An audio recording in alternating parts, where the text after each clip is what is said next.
Hi submarine friends, welcome back to watching me build my diesel electric submarine. I have been working on my new exhaust valve and this is it so far. So I've made the aluminum lid.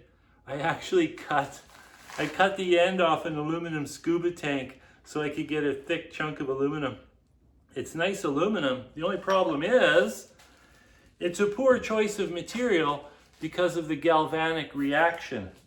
So I'm just going to go forward with this aluminum lid until I find a piece of brass, because that's the ideal material to use to make the lid. Of course, the lid is what stops the water from going into the exhaust system. So once I find that, then I'll just replicate this. It doesn't take long to make this at all, but there's a lot of work in making the whole valve and fitting it and sizing it and putting it together. So for hinges, I just found this little tie rod in my toolbox, and I'm going to use these Hinge joints for the hinge. So the Hinge joints will sit on a bracket. I'm going to weld it to this bottom metal flange, and they'll sit like this, and then there'll be an arm here. And that arm, the arm has to allow the lid to do this so that it drops evenly onto the O-ring. You don't want to do this, because what happens is it doesn't compress the O-ring completely when you just close it. The O-ring is compressed completely with pressure from the water. So you have to make sure that it can go straight down evenly all the way around. You don't want the hinge holding it up, so it needs to be able to rock. So this is the lid, this is the main body. So there's an O-ring here that the lid seals to, and then this flange. I just made this just now. It's still warm off the lathe. I haven't drilled and threaded this yet because I can't find my tap.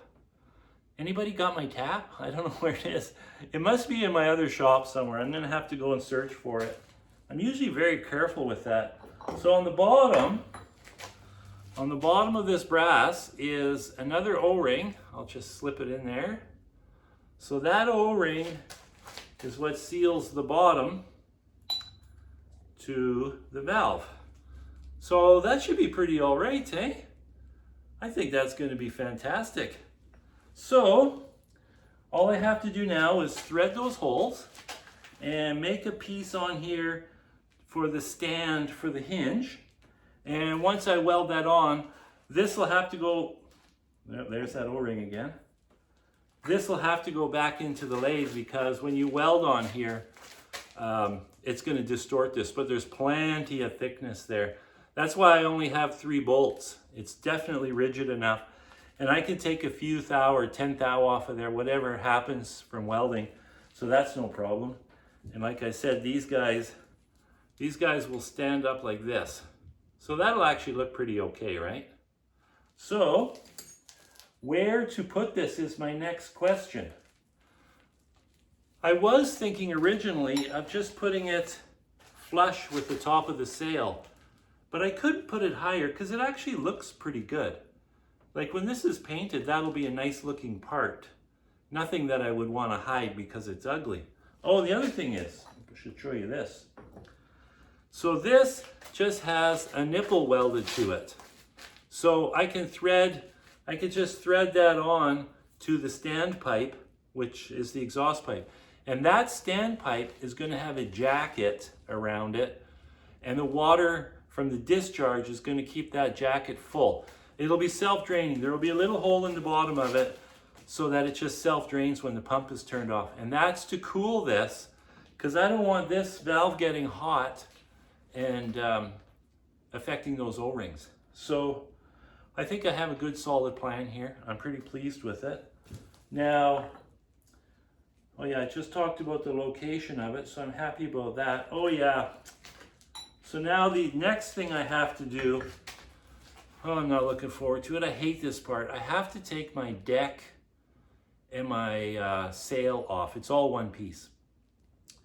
And that's kind of a pain in the butt. But I always do it with my 10-ton crane, and it's very hard to you know, lower this thing that's swinging around all by myself and then run back to the crane and lower it and then run back and adjust it. But now I have my new crane on my 550 Ford, and that has a hydraulic winch and the control is electric. So the handheld control, I can actually walk right out to the part that's swinging and I can run the crane. I don't have to run back to operate valves. So I'm going to use that crane to lift it off, and maybe that'll be really nice. But anyways, I have to lift it off because the fitting that goes through the hull, I think, is undersized. I think it's okay, so that means it's not undersized, but it doesn't have a lot of play or leeway, as you could say. So I want to drill that out. I'll just take a hole saw and I'll go right over that fitting and I'll bore it out, and then I'll weld in one of these guys, and then I can thread to the bottom and I can thread to the top. I'm going to have to give that some thought because welding these in can be risky. It can actually, they can screw up. Like they go out of round, and then it's hard to get a good seal on them. I have a good seal right now, so I'll probably risk it. I'm not thrilled about welding a full-length nipple through the hull.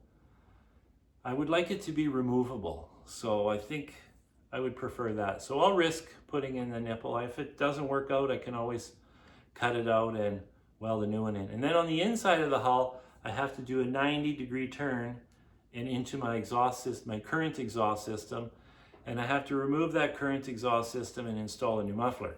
So I guess I better get ordering some stuff. I need to order a muffler. What else do I need? I guess that's all I got to get. Oh yeah, I got to order a new O-ring because this is a homemade O-ring, and the joint is not really smooth, and it's not a really soft, super soft O-ring. I made the O-ring for my hatch and it works fine. But this, when you make these tiny O-rings, it's really tough. The bigger O-rings are easier to make. Like all you do is, I've got this kit, and you shove the O-ring through, and then you take a razor blade, and it's a guide, so you get a nice square cut. And then all you do is you put it in the jig with some super glue and push them together, you got an O-ring. But you have to be careful. You only want a tiny drop of super glue. I actually have a whole 10-pack of super glues here, just in case, because they tend to go hard when they sit in that kit for too long. So anyways, that is my progress. I'm gonna have to run over to the other shop and try and find that darn tap. I'm sure, well, it has to be there. It's not here. Yep, so that's what I'll have to do. And then I can finish this. Then I gotta make this piece here for this. I'm not sure if I'm gonna do that. I might take the rest of the day off. It's Saturday after all. Maybe I'll work on it tomorrow, maybe I won't, I don't know. Anyways, that's my progress, and that's what's going on. Ciao.